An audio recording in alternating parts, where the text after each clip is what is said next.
अथ चतुर्दशो अध्याय।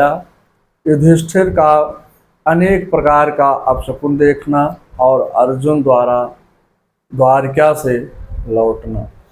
सम संप्रस्थे द्वारिकां जीर्णो बन्धुरक्षा ज्ञातुं चापुरुश्लोकं कृशस्याविशेषितम्। सूत जी कहते हैं, सौनक जी, महाराज युधिष्ठिर ने भगवान श्री कृष्ण तथा स्वजनों का समाचार जानने के लिए अर्जुन को द्वारिका भेजा। 7 महीने तक अर्जुन का कोई समाचार नहीं मिलता है। इस पर युधिष्ठिर बड़े बड़े भयंकर अपशकुन होने लगे।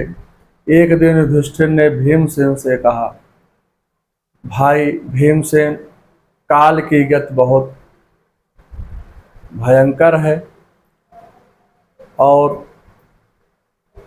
ऐसा लगता है नारद जी ने जो कहा था वह समय अब आ गया है। मुझे कलयुग की परछाई दिख रही है। राज्य में अधर्म बढ़ रहे हैं। मंदिर में भगवान जी का दर्शन आनंदमय दिखाई नहीं देता है। सियार कुत्ते मेरे समक्ष रोते हैं। घरों में चोरी होने लगी। मेरे वाम भाग फड़क रहे हैं। हृदय में कंपन हो रहा है। सूर्य की कांति मलिन हो गई है। चारों ओर अंधेरा छा गया है। बार बार भूकंप आ रहे हैं। 6 महीने में ही मन कलुष हो गया है। कल माने चारों दिशाओं में कला का रूप दिखाई दे रहा है। बाबा तुलसीदास जी लिखते हैं, सब नर काम लोभ रत क्रोधे देव विप्र श्रुति संत विरोधे। अग्नि घृत डालने पर नहीं जलती है। नदियों में बाढ़ आ गई है। देव प्रतिमाएं रोती सी प्रतीत हो रही है। नगर ग्राम उजड़ गए। भ्रष्ट स्त्रियों निरानंदा किमधम दर्शयन्ति ना। पता नहीं हमारे किस दुख की सूचना दे रहे हैं। कहीं पृथ्वी भगवान के श्री चरणों में विहीन तो नहीं हो गई है। ताम पादो निपातम मत्तम महापूर्व मातुरम अधो वदनम बालशोदनम त्रिशंतम नयनाब्जो। अर्जुन जब तक द्वारिका से लौटकर आए नहीं हैं, भीमसेन और युधिष्ठिर आपस में बात ही कर रहे थे कि इतने में अर्जुन आ गए। युधिष्ठिर ने देखा अर्जुन इतने आतुर हो रहे हैं कि जितने पहले कभी नहीं देखे गए। अर्जुन आंसू बहा रहे हैं। मुख निस्तेज हो गया है। युधिष्ठिर ने पूछा, हे भाई अर्जुन, तेरा तेज कहाँ चला गया है? धर्मराज ने अर्जुन को दुखी देख करके प्रश्नों की झड़ी लगा दिया। हे अर्जुन, तूने द्वार पर आए हुए अतिथि का सत्कार किए बिना तो कहीं भोजन तो नहीं कर लिया? शरणोपसुदम सत्यम नाथ्या शरणम प्रदा। कहीं तुमने शरण अगत का त्याग तो नहीं किया? कहीं तुमने आगम्य स्त्री से तो गमन नहीं किया? कहीं मार्ग में अपने छोटे अथवा बराबरी वालों से तो हार तो नहीं गए? युधिष्ठिर ने अर्जुन से पूछा, आत्मस्वरूप परमात्मा कुशल से तो हैं, वह द्वारिकापुरी में ही तो हैं। अर्जुन बोले, क्या बताऊं भैया, मेरे प्रभु ने तो मेरा त्याग कर दिया है। जिन्होंने लक्षागृह से हम सबको बचाया, अब वे स्वाधाम पर चले गए हैं, माने अपने वैकुंठ धाम को चले गए। प्रभु मुझे अंतकाल में साथ नहीं ले गए। उन्होंने मुझसे कहा, जब तू मेरे साथ नहीं आया था तो फिर मैं तुझे अपने साथ कैसे ले चलूँगा। श्रीमद् भागवत कथा साप्ताहिक कथा के प्रथम स्कंद का 14 अध्याय समाप्त हुआ। मंगलम भगवान विष्णु मंगलम गरुड़ाध्वजा मंगलम पुंडरीकाक्षाय मंगलाय तनो हरि। युधिष्ठिर अथ पंचमदशो अध्याय। श्री कृष्ण विरह से व्यथित पांडवों का परीक्षित को राज देकर स्वर्ग सिधारना।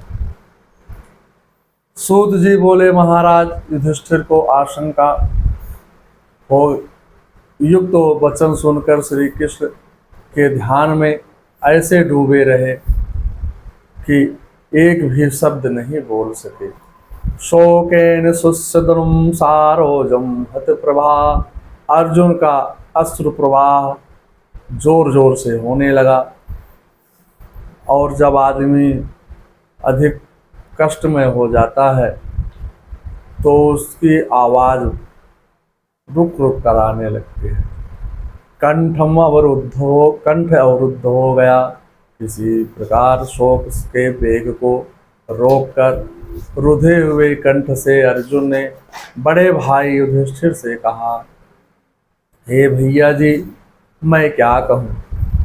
मेरे भाई श्री कृष्ण ने घनिष्ठ मित्र का रूप धारण कर मुझे तो ठग लिया, अर्थात हम सबको अनाथ छोड़ करके चले गए।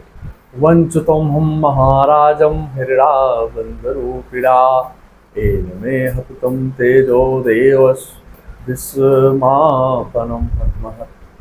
महाभारत के युद्ध के समय भगवान श्री कृष्ण ने अपनी आंखों के आकर्षण से सतपक्ष के सैनिकों के मन, बल, आयु सबको खींच लिया था। उनकी कृपा से ही युद्ध में शत्रुओं से के बाण हमें नहीं लगते थे। हे राजन, उन्हीं अपने परम प्रिय सखा भगवान के वियोग के कारण मैं बहुत दुखी हूँ, उत्साहहीन हो गया, मेरा शरीर निष्प्राण हो गया है। यत् श्रयातम द्रुतगेहम उपगतानां राज्ञां स्वयंवर मुखे स्वामुर्दुरात्मनां तेजो हृति खलु मयाभिहस्तस्य मतस्य संजीकृते धनुषाधिका च कृष्णाम।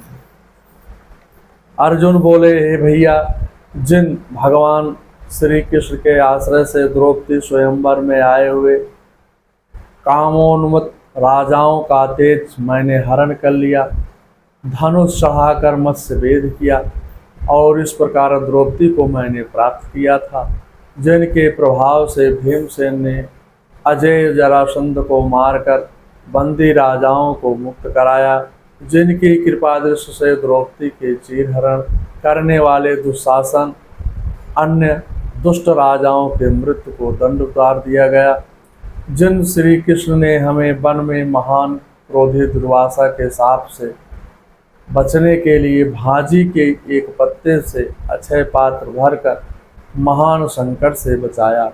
भगवान ने उस समय प्रेम योग से अक्षय पात्र का पत्ता उत्पन्न कर हम लोगों की रक्षा किया था, जिनके तेज से ही मैंने भगवान शंकर को प्रसन्न कर 5 सुपशास्त्र प्राप्त किया।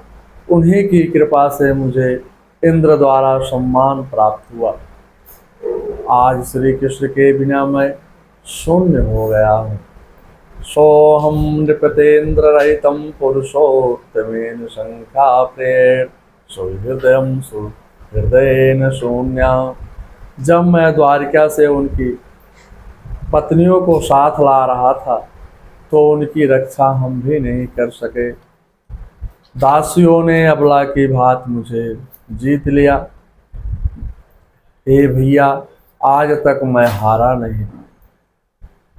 कृष्ण विरह से व्याकुल मुझको रास्ते में ग्वालों ने लूट लिया। अर्जुन कृष्ण कृपा की याद करके फूट फूट कर जोर जोर से रोने लगे। भगवान के अंतापुर की वनिताओं को छीन लिया गया। वही धनुष बाण, वही रथ, वही घोड़े और वही रथी, परंतु श्री कृष्ण के बिना सब कुछ व्यर्थ है।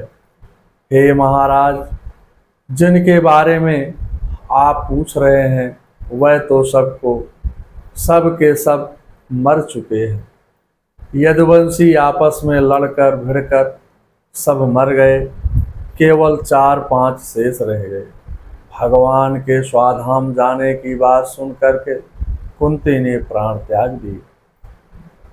विशेष भाव, कितना आश्चर्य है कि जब मानव समझता है कि मैं ही सब कुछ हूँ, मैं ही सब कुछ कर सकता हूँ, किंतु अर्जुन की तरह प्रत्येक जीव अहम करोमीति वृथाभिमानम, व्यर्थ में अभिमान कर रहा है। जीव कुछ नहीं करता है, भगवान ही सब कुछ करने और कराने वाले हैं। यही निश्चय कर हर जीव को करना चाहिए। इस प्रकार जब अर्जुन व्याकुल हो गए, तब उनको गीता का उपदेश याद आ गया और श्री कृष्ण के चरणार बिंद को स्मरण करके इससे उनका राग द्वेष मिट गया। नष्टो मोहम श्रुतम तस्य प्रसादम माच्युतम। गीता के 18वें अध्याय का 73वां श्लोक का शोक का कारण द्वैत जगत नष्ट हो गया, संशय दूर हो गया, जन्म मरण से विमुक्त होकर ब्रह्मा में एकाकार हो। विशोको ब्रह्म संपत्त्या संचय द्वैत संशया। जब युधिष्ठिर ने देखा कि देश में कलयुग आ गया है, तब उन्होंने अपने पौत्र परीक्षित को हस्तिनापुर का सिंहासन या राजा सिंहासन पर राजा बना करके ब्रजनाभ को मथुरा में सूरसेन को अधिपति बनाया। उन्होंने वाणी को मन में, मन को प्राण में, प्राण को अपान में, अपान को मृत्यु में और मृत्यु को पंचभूत में विलीन कर दिया। वृत्ति परमात्मा में एकाकार हो गए। मैं ब्रह्मा हूँ ऐसा मान करके अपने स्वरूप में बैठ गए। आहार छोड़ दिया, मूक हो गए, बाल बिखर गए और उत्तर दिशा की ओर चले गए। दूसरे भाई भी परमात्मा का ध्यान करने लगे। अंतःकरण शुद्ध हो गया। पांडवों ने द्रौपदी को साथ लेकर स्वर्गारोहण के लिए हिमालय की दिशा में प्रयाण किया। केदारनाथ में शिव पूजा की। चलते चलते द्रौपदी का पतन हुआ, क्योंकि वह अर्जुन के प्रति भेदभाव रखती थी। वासुदेवो भवत होकांतम मतिम रापम तमम। द्रौपदी दया का स्वरूप है। सहदेव का पतन ज्ञान के अभिमान के कारण हुआ। नकुल को रूप का अभिमान था, इसलिए पतन हुआ। अर्जुन को बल के अभिमान के कारण पतन हुआ। भीम खाता बहुत था, माने भोजन ज्यादा करते थे, खाते समय आंखें खुली रखी, इस कारण भीम का पतन हुआ। धर्मराज शरीर स्वर्ग को चले गए। फलश्रुत श्रेणोवश्यम स्वस्तिनम पवित्रम लब्धम हरो भक्तमोते मुपैति सिद्धिम। जो मनुष्य श्रद्धा से पांडवों के महाप्रयाण का यह मंगल चरित्र सुनता है, वह भक्ति प्राप्त कर मोक्ष का अधिकारी हो जाता है। श्रीमद्भागवत रसामृतम प्रथम स्कंद के 15वां अध्याय समाप्त। मंगलम भगवान विष्णु मंगलम गरुड़ाध्वजा मंगलम पुंडरीकाक्षाय मंगलाय तनोहरे।